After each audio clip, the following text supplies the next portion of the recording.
করছো মুগ্ধ, ঘরে বসে জ্যান্ত মা তোর পচা পান্তা খায়, তোর স্বর্গ পুড়ে ছাই হবে রে এই মায়ের বেদনায়, তোর স্বর্গ পুড়ে ছাই হবে রে এই মায়ের বেদনায়।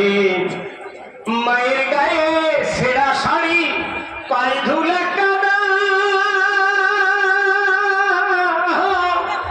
ওই দুর্গা পূজায় তুই দিলি 1000 টাকা চাঁদা। মায়ের গায়ে ছেঁড়া শাড়ি, পায়ে ধুলা কাদা, ওই দুর্গা পূজায় তুই দিলি 1000 টাকা চাঁদা। তোরে দেখে বনের পশু, তোরে দেখে বনের পশু মুখ ঢাকে লজ্জায়, তোর পুণ্যের ঘরে শূন্য পড়বে এই মায়ের বেদনায়।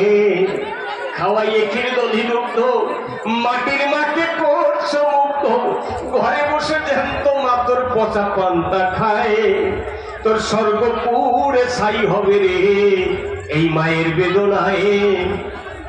ধ্বংস হয়ে যাবি যদি অভিশাপ দেয় মায়ে, ওরে রক্ষা করতে পারবে না তোর মাটির প্রতিমায়। বাবা, এমনি সাপে কামড়ালে মানুষ মরে কিনা জানি না, কিন্তু মা বাবা যদি কাউকে মন থেকে অভিশাপ দিয়ে দেয় সে কিন্তু সুখী থাকতে পারে। কিন্তু একটা দুঃখের বিষয় কি জানেন, যে আমাদের মা বাবা এমন, তারা মন থেকে কোনোদিন কোন সন্তানকে অভিশাপ দেয়। যতই দুঃখ দিক, যত কষ্ট দিক, মা বাবা মন থেকে সন্তানের অকল্যাণ চায় না। এই জন্য বলছে ধ্বংস হয়ে যাবি যদি অভিশাপ দেয় মায়ে,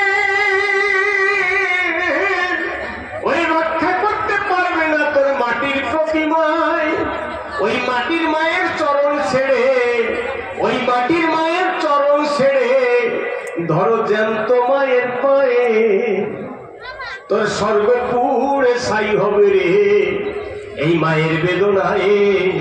খাওয়াইয়ে ক্ষীর দধি দুগ্ধ, মাটির মাকে করছো মুগ্ধ, ঘরে বসে জ্যান্ত মা তোর পচা পান্তা খায়, তোর স্বর্গ পুড়ে ছাই হবে রে এই মায়ের বেদনায়। তাহলে কি বলবো, সবার ঠাই এই মা বাবার উপরে